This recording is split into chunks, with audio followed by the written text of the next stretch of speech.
Le Beth Midrash Hillel, fondé à la mémoire du Rav Hillel Pevzner Zichrono Livracha, est heureux de partager avec vous l'étude du Rambam au quotidien. Cette étude a été instituée par le Rabbi en 5744-1984 pour unir tout le peuple juif autour d'une étude commune.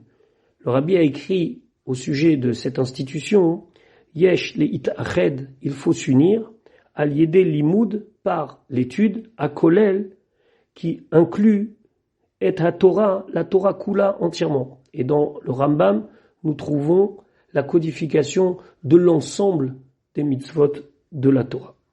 Nous vous souhaitons un bon limoud. Nous allons étudier maintenant notre 82e shiur, depuis la reprise de l'étude du Rambam au quotidien au rythme d'un chapitre, d'un pérek par jour. Nous sommes dans les Ilchot, dans les lois de Tfilin, Mezouza et Sefer Torah, et nous commençons l'étude du Perek Hamishi du 5e chapitre. Donc après avoir étudié les 4 premiers chapitres où on nous parle principalement des Tfilin, dans le 5e et le 6e chapitre, on va nous parler de la Mezouza. Donc, Perek Hamishi, 5e chapitre, Halacha Aleph, Ketzat Kodvim et Mezouza, comment on écrit une Mezouza.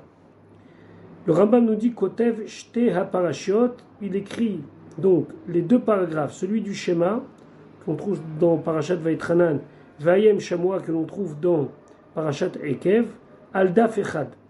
C'est-à-dire qu'il y a une seule colonne, Shema est suivi du paragraphe Vayem Shamoa, Beyeria Achad sur un parchemin. Ve'osala, et il fait Revach Milemala ve'Revach Milemata, un espace en haut, un espace en bas, Kmo Chatzi Tziporen, comme Chatzi Tziporen, ça veut dire un petit espace de quelques millimètres. Ve'im Ketava Bishtaim Ube Shlosha Dapim, et s'il écrit sur un parchemin, mais il fait 2-3 colonnes, Kshera la Mezouza l'Ekshera, ou Bilvad, à condition, Shelo Yaasena Kezanav, qui ne doit pas écrire le texte comme s'il avait une queue, c'est-à-dire que les lignes du haut sont pleines et plus on descend vers le bas et plus les lignes deviennent de plus en plus étroites. Donc on a une base toute petite en bas et le haut du texte écrit large. O Kemoigoul, ou bien écrire en rond. O Kekuba, alors Kuba c'est le contraire de Zanav, c'est-à-dire que la base, le bas du parchemin, le bas du paragraphe, il y a beaucoup de lettres, et plus on remonte vers le haut du paragraphe, et plus ça devient avec des lignes moins en moins larges. Veimasa Keachat Melou, ici il a fait comme une de ces choses-là, c'est-à-dire Zanav, Igulo, Kuba, Psula la Mezouza et Psula. Ktava Shelo ala Seder, s'il l'a écrit pas dans l'ordre, c'est-à-dire que Gon Shigdim Parasha les Parasha, il a fait devancer un chapitre, du moins un paragraphe avant l'autre. Psula. Donc s'il a écrit Ve'ayem Shamo avant Shema, la Mezouza et Psula. Ketava Bishne Orot, s'il a écrit sur 2 morceaux de parchemin. Afalpi Shetfaran, même s'il les a, donc les 2 cousus ensemble, Psula, c'est pas soul, il faut un seul morceau de parchemin. Sefer Torah Shebala, Sefer Torah qui est devenu vieux, Ve Tfilin Shebalou, des Tfilin qui sont devenus vieux, c'est-à-dire que on va plus les utiliser, mais il y a une partie de ce qu'ils contiennent qui est utilisable. Et donc, j'ai envie dans le Sefer Torah de prendre le paragraphe du schéma et le paragraphe de Vayem Shamoa, ou bien dans les Tfilin c'est encore plus simple, puisque dans les Tfilin se suivent schéma et Vayem Shamoa. Donc j'ai envie de prendre ça, découper et en faire des mezuzot. En aussi même mezouza, on ne fait pas avec donc ces vieux Sifrei Torah ou ces vieux Tfilin des mezuzot. On parle bien sûr que l'écriture est intacte, etc. Mais on ne va pas passer de Sefer Torah ou de Tfilin à mezouza. Plus que ça, Velo mina gilayon shel Sefer. Maintenant, sur les coins du Sefer Torah, il y a des espaces vides. Pas tout est rempli. Pas tout le parchemin est rempli. Donc moi j'ai envie de prendre ça et d'en faire des mezuzot, du parchemin pour les mezuzot. En kodvim alav mezuzah, on ne peut pas écrire sur ce parchemin récupéré une mezuzah. Les fiches en moridim migdusha chamura les gdusha kala. Parce qu'on ne peut pas descendre d'une gdusha forte, c'est-à-dire tfilin et sefer Torah, à une gdusha kala, une gdusha moins forte, c'est la mezouza. Halacha bet, ou mitzvah la'asot ha'revach sheben parashat shema ou ve'ayam shamua parashat stuma. Et c'est une mitzvah, donc l'echatrila a priori, il faut faire que il y a un espace entre la parashat shema et la parashat ve'ayam shamua parashat stuma, c'est-à-dire que c'est une parasha qui commence au milieu de la ligne.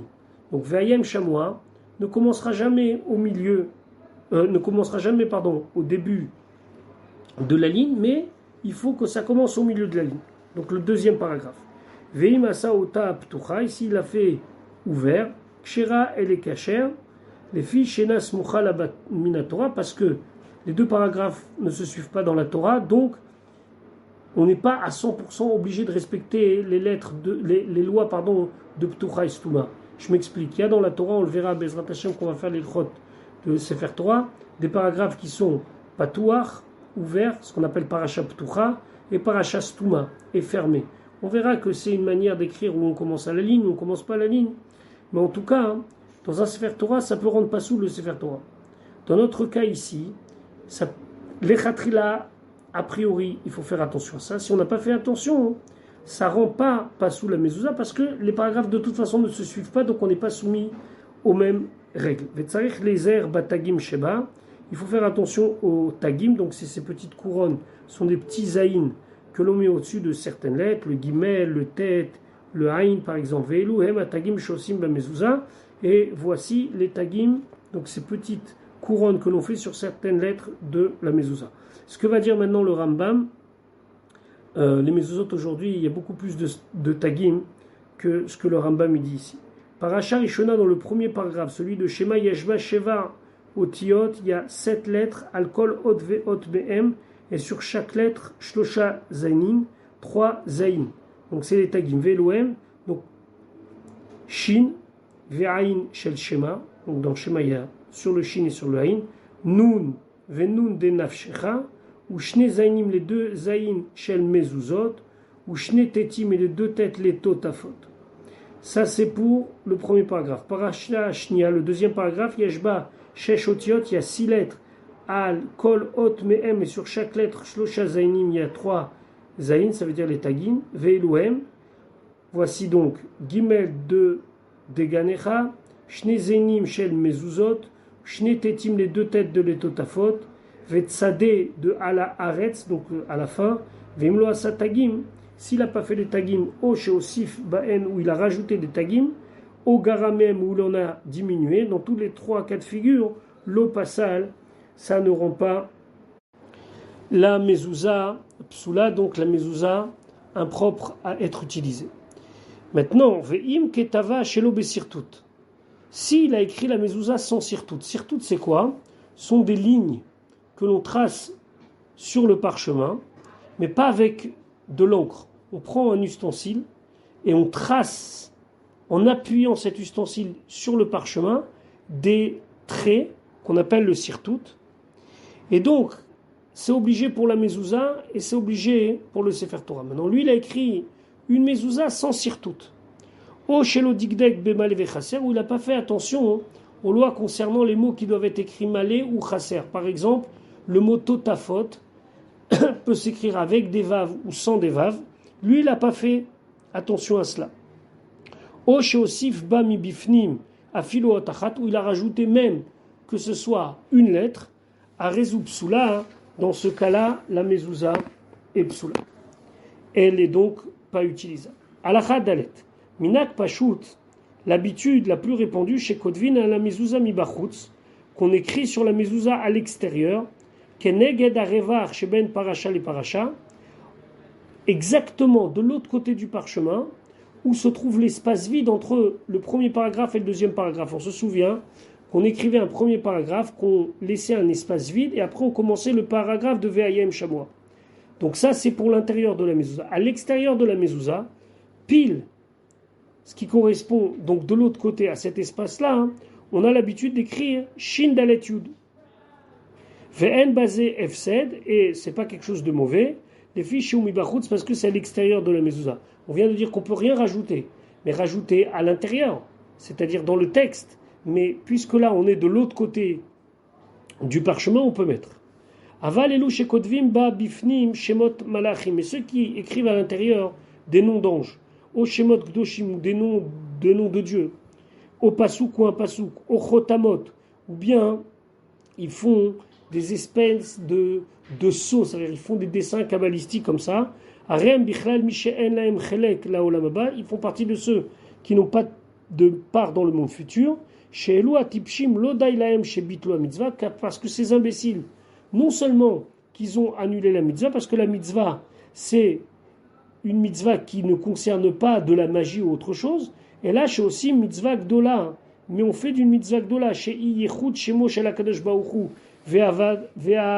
Ve'avato Ve'avodato, que on fait de l'unicité du nom de Dieu, de son amour et de son service, Keilu Kamiya, comme si c'était une amulette, les Hanaya Tatzman, pour eux-mêmes, Kegon Shala Libam Asachal, comme ils l'ont pensé dans leur cœur d'imbécile, chez Zedavar Ameane Behavle Aolam, qu'ils font des mezuzot parce que c'est quelque chose qui les protège ou autre. Alors, là, on n'aura pas le temps dans notre cours, mais il y a un côté protection dans la mezouza qui est indéniable. Le Shin Dalet Yud, c'est Shomer d'Altot Israël, c'est celui qui garde les portes du peuple juif.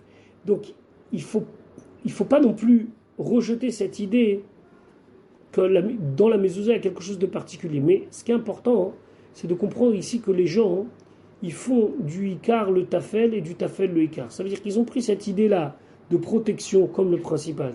C'est pas ça l'idée. L'idée, comme le dit le Sefer HaChinour, c'est qu'on rentre et on sort de chez nous en embrassant la mezouza ou en regardant la mezouza. On voit que Akadosh Baruch Hu, il est là lorsqu'on sort de chez nous et lorsqu'on rentre chez nous. Et donc, bien sûr qu'il y a un côté protection, mais ce n'est pas le principal.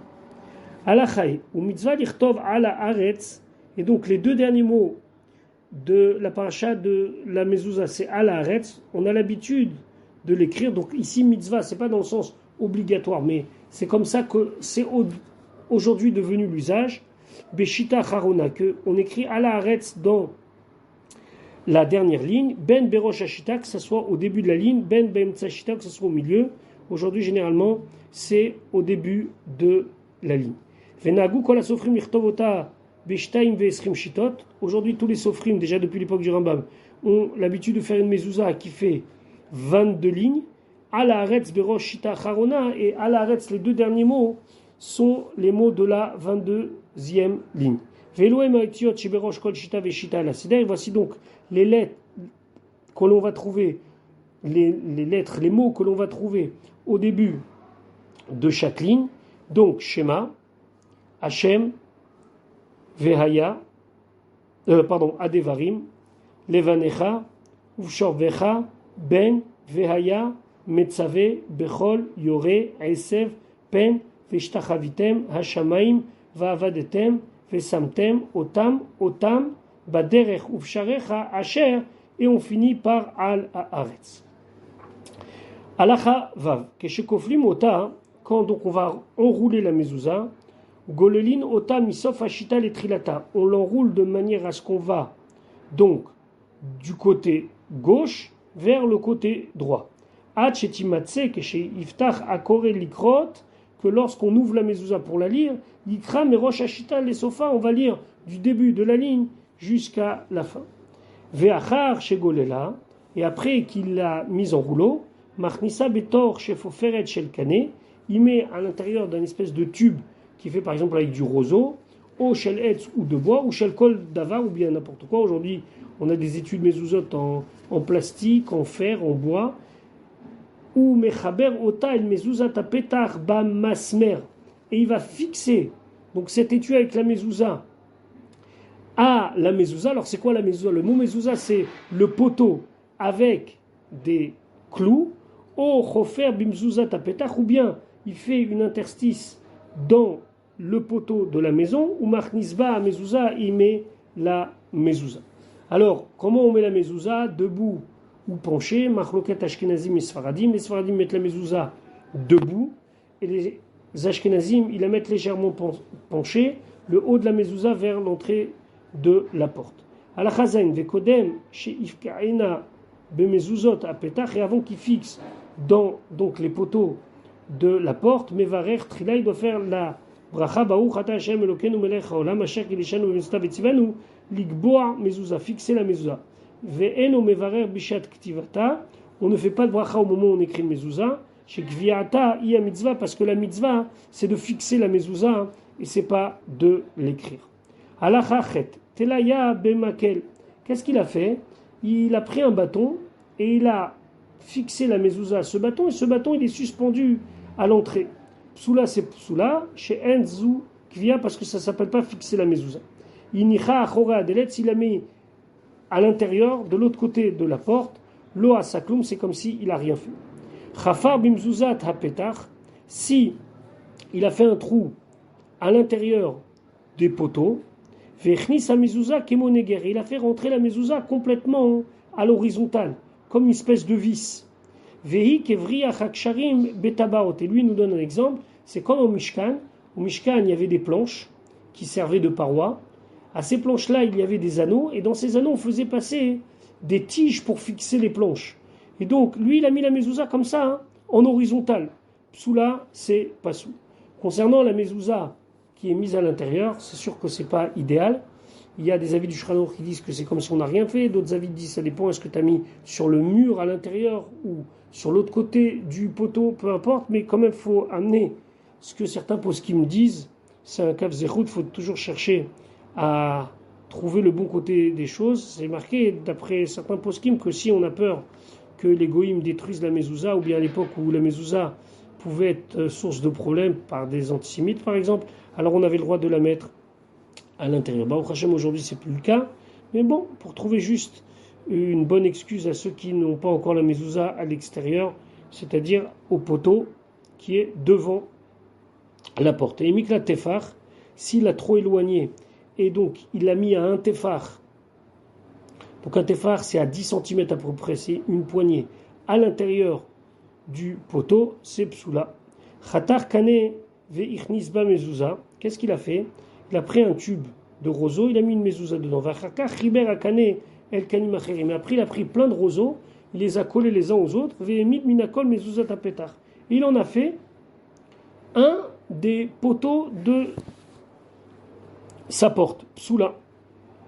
C'est pas bon. Pourquoi? Mipne shekadma kviata mezuzah le asiat mezuzah tapetar. Parce qu'il a d'abord fixé la mezuzah dans son tube avant d'avoir même fait une porte. Puisque c'est après ce tube-là, ce morceau de roseau qui va être collé avec d'autres morceaux de roseau qui vont former la porte. Et donc il faut d'abord qu'il y ait la porte et après fixer la mezuzah à la porte. Alachatet, mezuzah tayachid. Si c'est une mezuzah d'un particulier, nivdeket pa'amaim be shavua, il faut la vérifier 2 fois par 7 ans. Shavua ici, c'est un cycle de 7 ans. Ou mezuzah rabim, et la mezuzah d'un lieu qui est un lieu tzibouri, public, pa'amaim be yovel, 2 fois en 50 ans.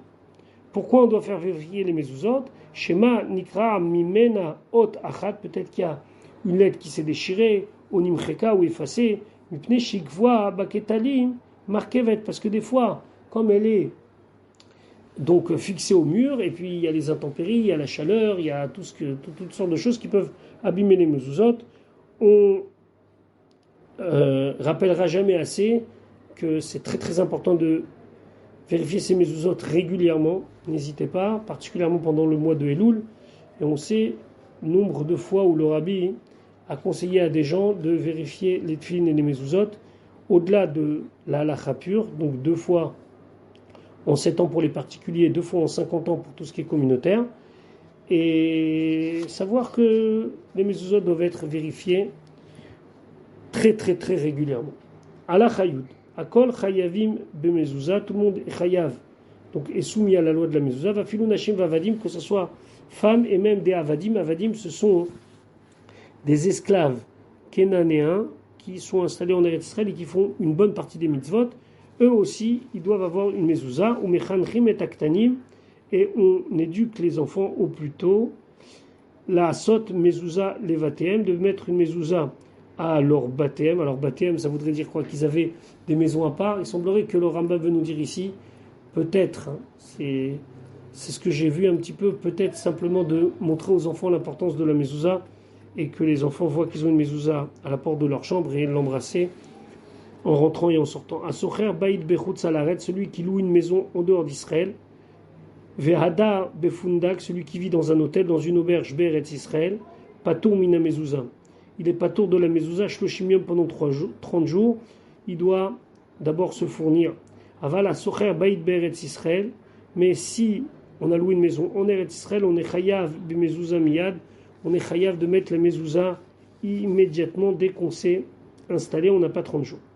Alacha yudalef amaskir bait lachaveru, quelqu'un qui loue sa maison, une maison, à son ami, à la socher, c'est celui qui loue, leavi mezouza, qui doit amener la mezouza, velikvo aota, il doit la fixer. C'est à lui de s'occuper, de faire le trou dans le poteau et de fixer la mezouza. Afilu ayan noten sachar ad kviata, même si il doit donner un salaire, ça veut dire un dédommagement financier pour ce fait-là de la fixer, mipne shamezouza chovat adari, parce que c'est sur lui l'obligation, puisque la mezouza elle est sur celui, l'obligation elle est sur celui qui habite. Ve'ena chovat tabait, et c'est pas sur les murs de la maison, c'est-à-dire à leur propriétaire. Ou kshéo yotse, et lorsqu'il a fini sa location, lo yitlena beyado veyetse, il ne doit pas la prendre et sortir. Veimaya bait les goy, bien sûr, que si la maison c'était pour un goy, zenotla kesheyetse, lui il doit prendre la mezouza, du moins le juif qui sort, il doit prendre la mezouza et ne pas laisser la mezouza. Maintenant, pourquoi il ne doit pas enlever la mezouza quand il sort et qu'il a loué sa maison à un autre juif? Ce serait intéressant parce que ça s'appelle mazik abayit, il va abîmer la maison. Donc, de quoi on parle ici? Tosfot, il dit que avec la mezouza, la shrina, elle réside dans la maison. Et quand tu enlèves la mezouza, c'est comme si tu enlèves la shrina de cette maison. Donc, c'est un ézek, tu fais du mal à ton prochain. Donc, tu dois laisser la mezouza. Bien sûr que quand c'est un goy, comme on l'a dit, il n'y a pas lieu de faire ça. Voilà pour notre Pérec. On se retrouve, Bezrat Hashem, très très vite pour la suite de notre limoud.